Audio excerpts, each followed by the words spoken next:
Aujourd'hui, parlons d'un lieu créé pour montrer la puissance de la France, commandé par l'un des rois les plus connus de l'histoire de France, Louis XIV. Il commandera donc le château de Versailles, mais revenons à son origine et son histoire, que ce soit avant ou après Louis XIV.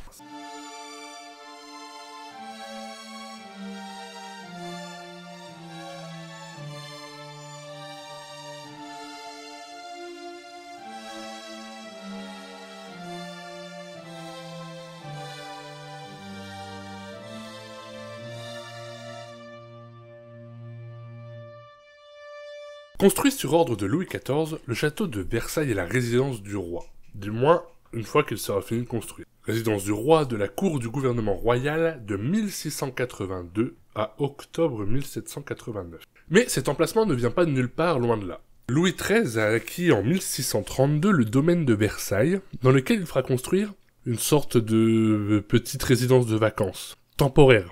Et on voit sur cet acte de vente que le terrain de Versailles est constitué d'un vieux château en ruine, d'une ferme composée de plusieurs édifices pas entretenus non plus.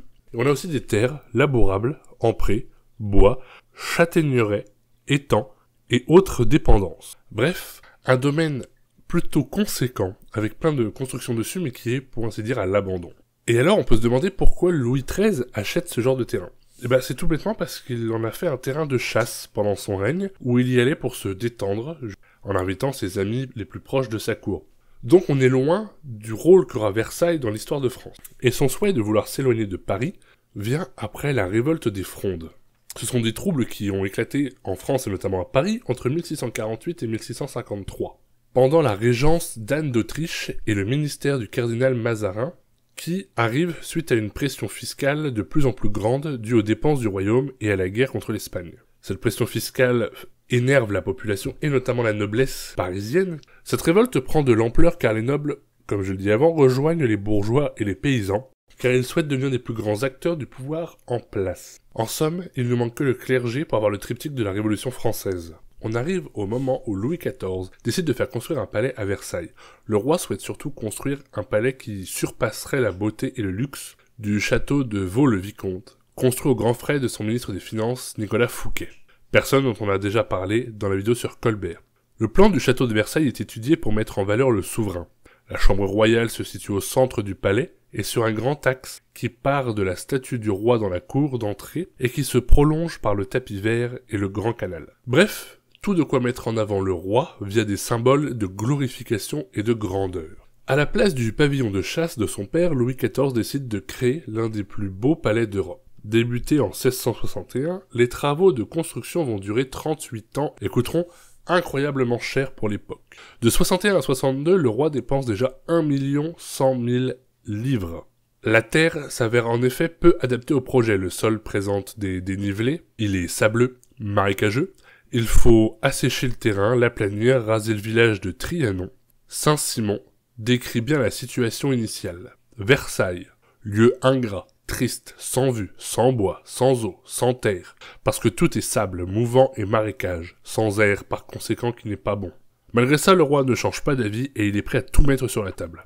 Il engagera les meilleurs architectes, notamment Levaux et Mansart, deux architectes qui ont déjà une expérience dans le domaine de la conception de demeures monarchiques et de châteaux. Ils garderont les premières constructions de Louis XIII, afin d'accélérer le processus. En juillet 68, une deuxième fête est donnée dans les jardins, connue sous le nom de Grand Divertissement Royal de Versailles, et c'est au cours de cette fête que les courtisans mesurent l'inconfort du petit château. Beaucoup ne trouvent pas de place pour dormir. Levaux propose alors d'agrandir le château côté jardin par un second bâtiment, encerclant le premier. De chaque côté de l'ancien château sont construits de grands appartements du roi au nord, celui de la reine au sud. Afin d'accéder au grand appartement du roi, il fallait un accès majestueux. Le grand degré du roi ou escalier des ambassadeurs, 6 années de construction et des sommes considérables furent nécessaires pour créer l'entrée la plus somptueuse du château. Escalier qui fut d'ailleurs détruit sous le règne de Louis XV en 1752.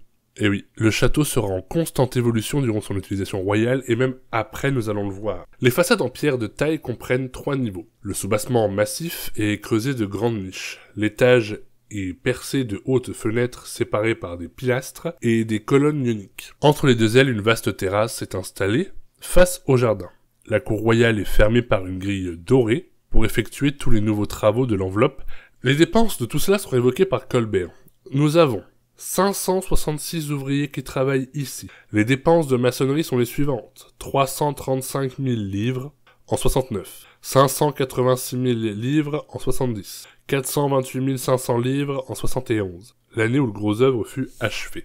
Alors ça, c'est en plus des 1,1 million du départ, donc on peut se dire à quoi tout ça correspond. Bien entendu, toutes les dépenses évoquées ne prennent pas en compte les extérieurs, et on ajoute toutes les dépenses depuis le début, en sachant que là on a parlé que de 3 années et qu'il a été construit sur presque 30 ans. Et pour info, une livre d'époque représente, avec l'inflation aujourd'hui, l'équivalent de 22,34 € pour l'année 1670. Ça varie un peu en fonction des années. Donc si on fait la conversion en euros pour juste l'année 1670, on arrive à plus de 13 millions d'euros.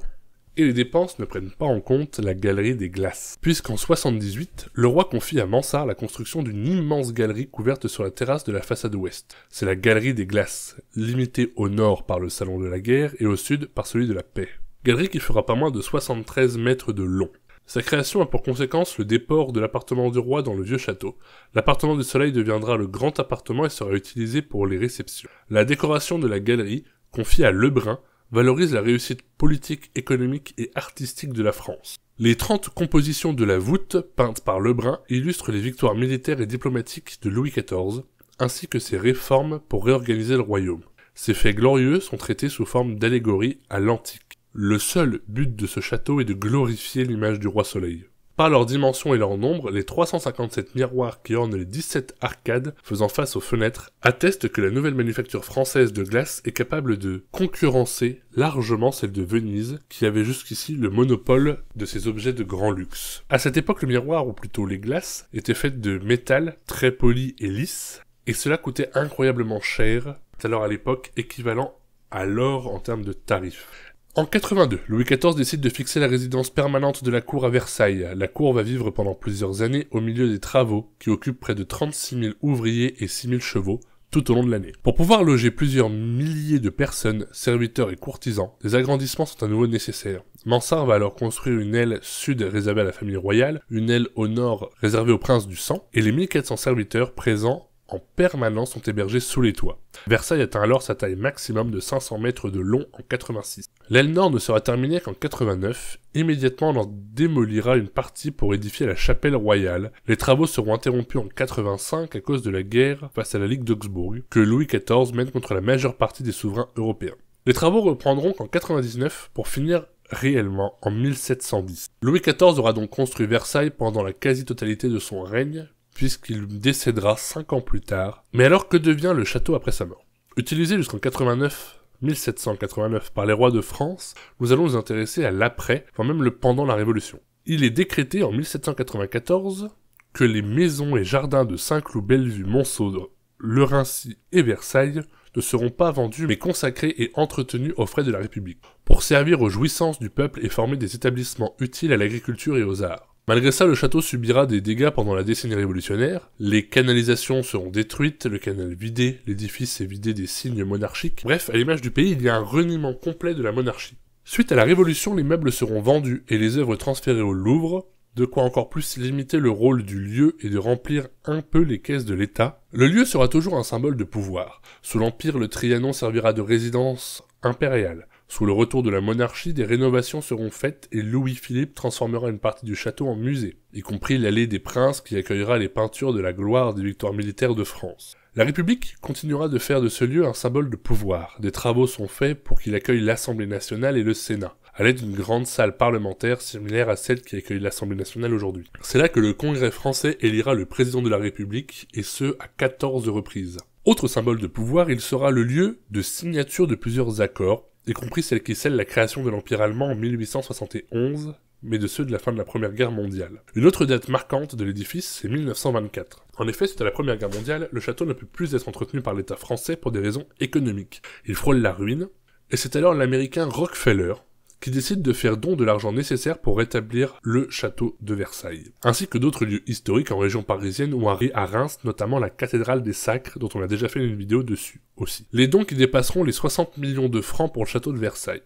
Il aura depuis un rôle culturel, un rôle touristique, mais aussi un rôle politique, en accueillant des chefs d'État étrangers ou encore le G7 de 1982 à la demande de François Mitterrand, alors président de la République. Le château de Versailles a une place très importante en France, sur plein d'aspects différents, et aujourd'hui le côté musée a pris un maximum de place et en fait l'un des lieux les plus visités de notre pays. Lieu qui attire des touristes du monde entier et contribue, tel en était le souhait de Louis XIV, au rayonnement de la France. Et c'est tout pour cette vidéo sur le château de Versailles, c'est le deuxième monument que nous traitons ici. Si vous voulez en avoir en particulier, n'hésitez pas à les proposer en commentaire, et moi je vous dis à bientôt.